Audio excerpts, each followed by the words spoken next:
There is a question that I have been receiving more than any other question on this channel for the past several months, and it comes in different forms. Sometimes it's a comment, sometimes it's a direct message, but the core of it is always the same. Michael, is Social Security going to be cut by 23%? Today, I am going to answer that question directly, completely, and without spin in either direction. I'm Michael Bennet. Welcome to Retirement Watch. My role on this channel is strictly educational. I am not a financial advisor, not an attorney, not affiliated with any government agency. Everything I share today is drawn from official, verifiable federal sources. The Social Security and Medicare Trustees 2026 Annual Report, released June 9th. 2026, the Congressional Budget Office, the Bipartisan Policy Center, the Committee for a Responsible Federal Budget, and published data from the Center on Budget and Policy Priorities. I will name every source as I use it. Let me start with what happened this week, because the timing of this video is not accidental. On June 9th, 2026, the Social Security Administration released its annual Trustees report, the official legally required assessment of the financial health of the Social Security and Medicare programs.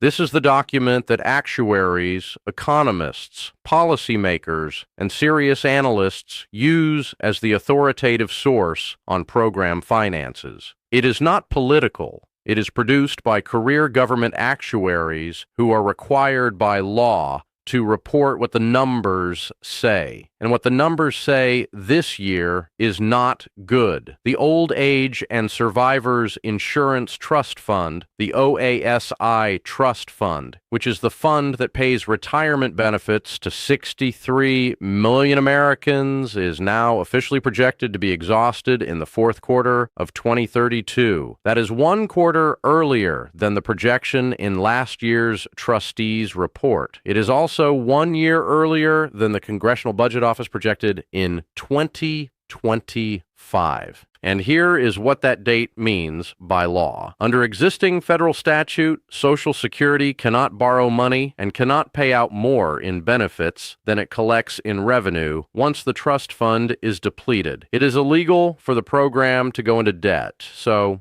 when the trust fund runs dry, Social Security would only be able to pay what is coming in from current payroll taxes. And according to the 2026 Trustees report, that amount is approximately 78% of scheduled benefits, a 22% automatic across-the-board reduction. Now, why are we hearing the number 23%, and in some places 24%, and in other places 28%?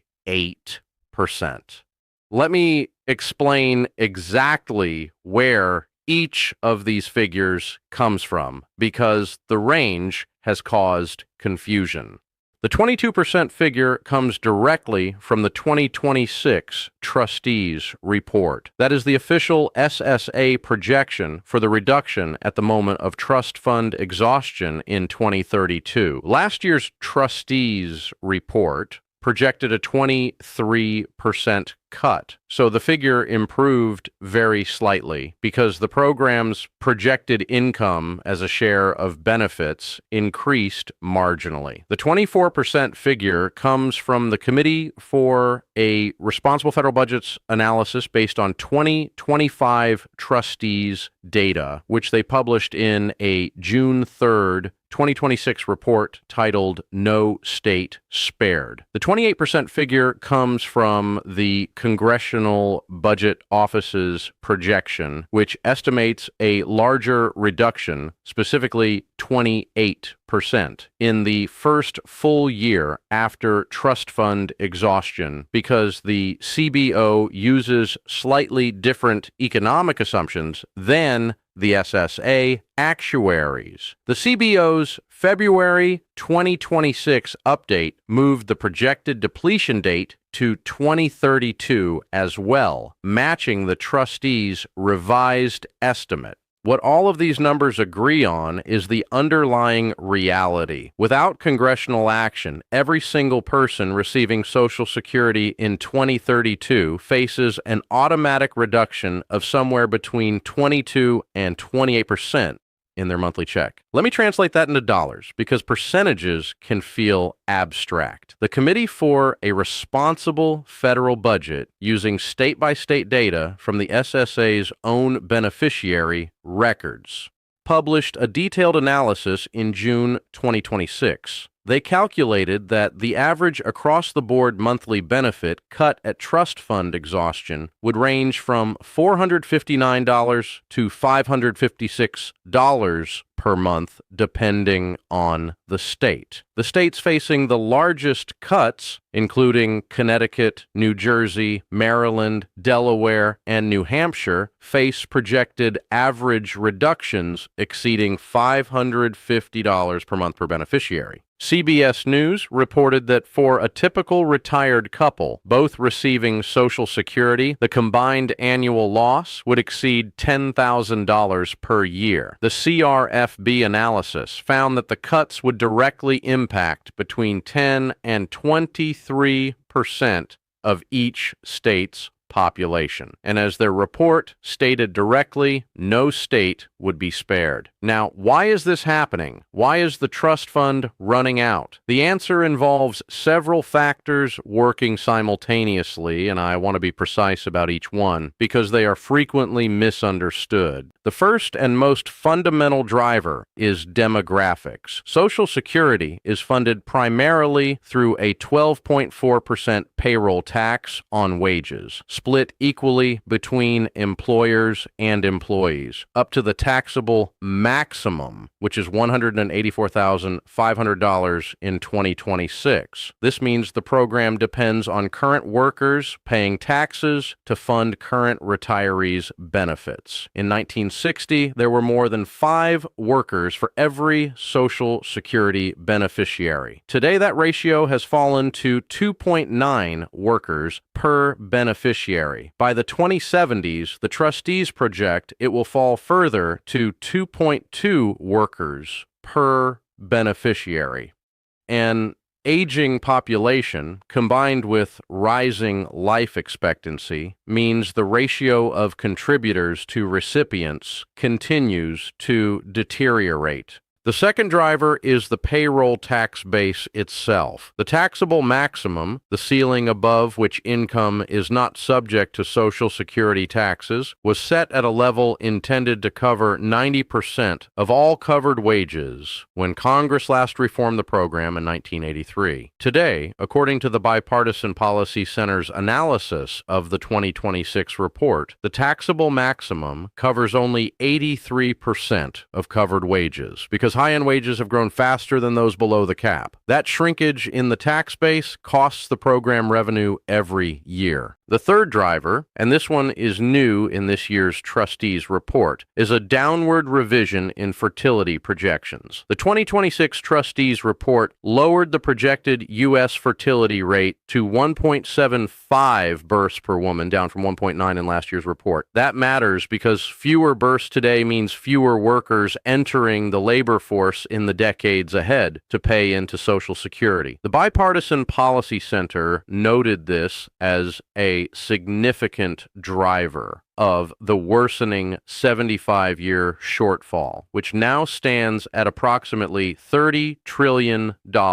up from $26 trillion in last year's projection. The fourth driver is declining immigration. This one is discussed less frequently, but is explicitly cited in the 2026 Trustees report itself. Immigrants, both documented and undocumented, have historically contributed payroll taxes that support Social Security's finances. The Trustees report directly attributes part of the accelerated insolvency timeline to reduced immigration flows, reducing the pool of workers paying into the system. And the fifth driver, and this one is directly attributable to recent legislation, is the One Big Beautiful Bill Act, signed into law on July 4th, 2025. The National Committee to Preserve Social Security and Medicare noted explicitly in their June 2026 analysis of the Trustees' report that it blames Trump administration policies for the acceleration of trust fund insolvency. The mechanism is this. Under existing law, higher income Social Security beneficiaries pay federal income tax on a portion of their benefits, and a share of those tax revenues is deposited directly back into the Social Security Trust Fund. The OBBBA's new $6,000 senior bonus deduction significantly reduces the income taxes owed by higher income beneficiaries, and therefore reduces the flow of tax revenue that would otherwise have gone into the trust fund. The SSA's chief actuary estimated this effect at approximately $30 billion per year and approximately $169 billion over 10 years. That acceleration moved the projected insolvency date from 2033 to 2032, 1 full year earlier. This is not a political characterization. It is the actuary's own explanation, included in the trustees' report itself. Now, I want to address something that I consider equally important but less covered. What is happening right now at the Social Security Administration operationally? Because the long-term financing crisis is not the only challenge facing the program. There is a near-term service delivery crisis that is already affecting beneficiaries today. Between January 2025 and January 2026, the Social Security Administration lost approximately 7,500 employees, a 13% reduction in its workforce. The Center on Budget and Policy Priorities published a detailed analysis in March 2026 documenting the consequences. More than 3,000 of those lost positions were staff who assist visitors in field offices and callers to SSA's national 800 number. Backlogs of pending disability hearings rose by more than 73,000 cases. Some field offices have been forced to close their doors to in-person visitors for hours and in some cases for weeks. As of May 2026, the SSA failed to publish its monthly performance measures at all, meaning the agency has reduced the transparency through which the public could monitor service quality at precisely the moment when that transparency is most needed. I am presenting this information factually and without partisan framing, as I always do on this channel. What I will say is that the operational condition of the agency responsible for delivering your benefits is a legitimate and serious concern, separate from the long-term financing question, and one that warrants your attention. Now let's turn to the question you really want answered. Is this crisis solvable, and what are the options? The answer to whether it is solvable is yes. Definitively, yes. We know this because Congress has solved this exact problem before. In 1981, the Social Security Trust Fund was so depleted that actuaries warned it could be unable to pay full benefits as early as August 1983. President Reagan and Speaker of the House Tip O'Neill, a Republican president and a Democratic speaker, appointed a bipartisan commission chaired by economist Alan Greenspan. After 2 years of study and difficult negotiations, the commission delivered unanimous recommendations that became the Social Security Reform Act of 1983. The law raised the full retirement age, increased payroll taxes, made a portion of benefits taxable for higher income recipients, and brought federal employees into the Social Security system. It stabilized the program's finances for decades. That moment, 1983, is the model that bipartisan analysts and reformers point to today. And in June 2026, just this week, Representatives Tom Cole, a Republican from Oklahoma, and Tom Suozzi, a Democrat from New York, introduced the Bipartisan Social Security Commission Act of 2026. This legislation would establish a 13-member commission modeled explicitly on the 1983 Greenspan Commission, charged with producing a solvency plan within 1 year.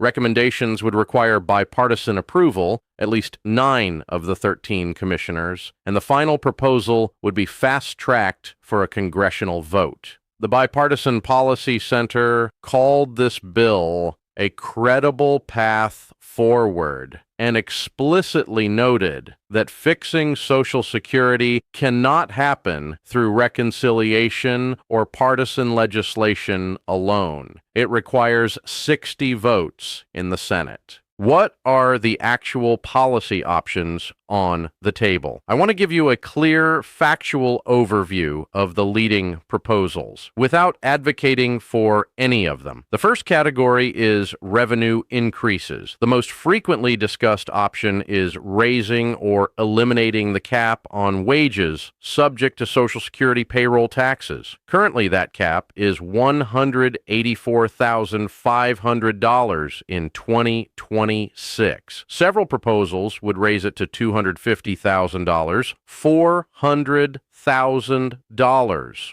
or eliminate it entirely. Senator Bernie Sanders and others have introduced the Social Security Expansion Act and the Fair Share Act, which would apply payroll taxes to earnings above $400,000.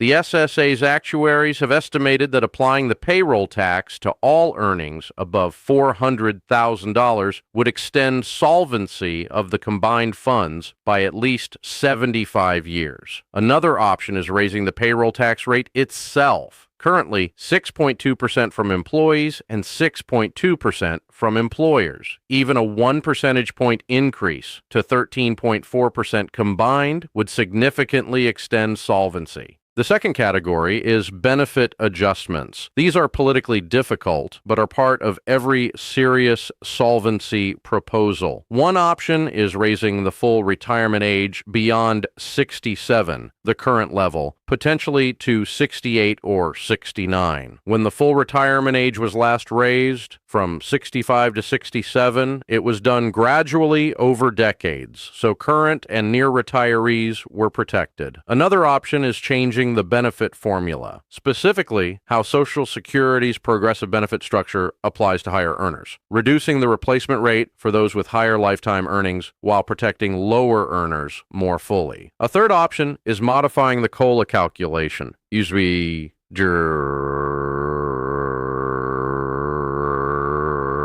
using a different inflation index that grows more slowly than the current measure. The third category is a combination approach, which is what most serious analysts say is the most realistic path. The 1983 reforms combined revenue increases with benefit adjustments. Every bipartisan proposal on the table today follows the same general framework, some combination of more revenue and some adjustments to the benefit structure phased in over time to protect current and near retirees. What is not on the table, at least not in any serious current legislative proposal,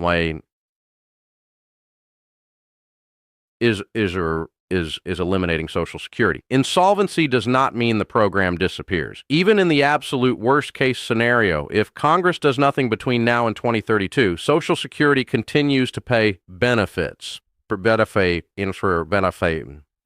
just at a reduced level. The program collects payroll tax revenue every single day. At trust fund exhaustion, that revenue covers approximately 78% of scheduled benefits. That is not zero. It is a real and serious reduction, but it is not elimination. I want to now speak to you directly about what this means for your planning, with the important caveat that I am providing educational information, not personal financial advice. For guidance specific to your situation, please work with a qualified financial planner, a tax professional, or a fee-only retirement advisor. Here is the reality of your situation, clearly stated. If you are 70 or older today, the risk to your benefits from the long-term trust fund issue is real, but is also the subject of intense political scrutiny. No Congress in American history has allowed Social Security benefits to be cut for current retirees without action. The political consequences of doing so are severe, and the senators elected in November 2026, who will be in office when the 2032 deadline arrives, will face enormous constituent pressure. That does not guarantee protection, but it is the historical pattern. If you are between 60 and 70, you need to factor uncertainty into your planning. The most prudent approach is to build a retirement income plan that is stress tested against a range of outcomes, including one in which Social Security pays 78 to 80% of your current projected benefit starting sometime in the early 2030s. If you are under 60, particularly if you are in your 40s or 50s, the need to plan with reduced Social Security in mind is more significant.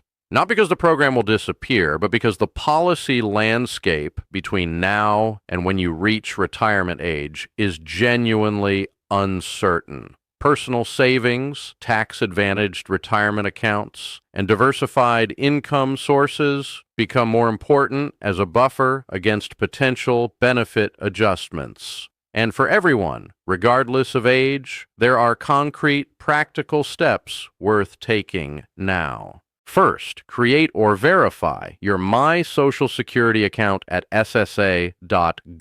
This shows your earnings history and your estimated benefit at various claiming ages. Verify that your earnings record is accurate because errors in that record affect your future benefit and can be corrected. But do it now before wait times at the agency get longer. Second, if you are approaching retirement and need to contact the Social Security Administration, be aware that service times are significantly longer than in prior years. The agency's staffing reductions have created backlogs and extended phone wait times. Plan accordingly. Start processes earlier than you think you need to. Document all interactions and follow up in writing when possible. Third, if you are interested in the legislative debate and want to make your voice heard with your elected representatives, this is an appropriate and effective form of civic engagement. The senators elected in November 2026 will be the ones in office when this program reaches its projected crisis point. Their position on Social Security solvency is a legitimate factor to consider when you vote. Fourth, stay informed from official sources. The Social Security Administration's website, ssa.gov, publishes the Trustees Report, the annual statistical data and information about your benefits. The Congressional Budget Office at cbo.gov publishes independent economic analyses. The Committee for a Responsible Federal Budget at crfb.org and the Bipartisan Policy Center at bipartisanpolicy.org both publish nonpartisan analyses of the policy options. Let me close with what I think is the most important thing I can tell you. The 2026 Trustees Report is not a prediction that Social Security will fail. It is a warning, the kind of official warning that the Social Security system is legally required to produce, specifically so that Congress and the public have time to act before a crisis arrives. The actuaries publish these numbers every year for one reason, so that informed action can prevent the outcome they project. In 1983, America was weeks, not years, not decades, weeks from a Social Security insolvency that would have disrupted checks for millions of Americans. Congress acted. A bipartisan commission produced recommendations. A Republican president and a Democratic speaker shook hands and passed a law.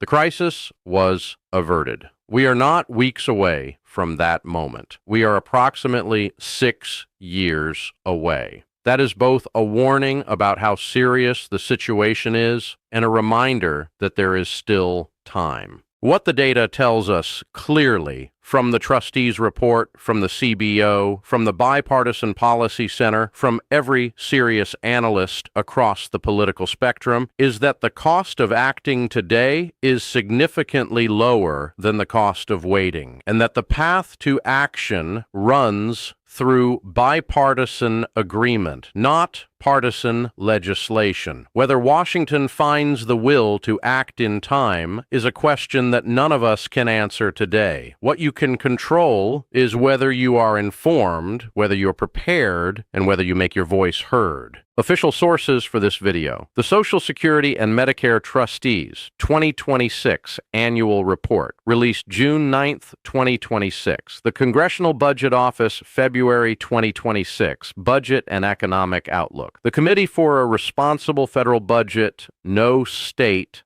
Spared, June 3rd, 2026. The Bipartisan Policy Center's 2026 Trustees Report Analysis. The Center on Budget and Policy Priorities, March 2026 Report on SSA Staffing. The Bipartisan Social Security Commission Act of 2026, sponsored by Representatives Cole and Suozzi. CBS News coverage of the Trustees Report, June 2026. All links are in the description below. I'm Michael Bennet. Retirement Watch exists for one reason: helping seniors understand their benefits. If this video gave you a clearer picture of where Social Security stands today, please share it. The people who need this information most are often the ones least likely to find it. Subscribe, turn on your notifications, and I will see you in the next one.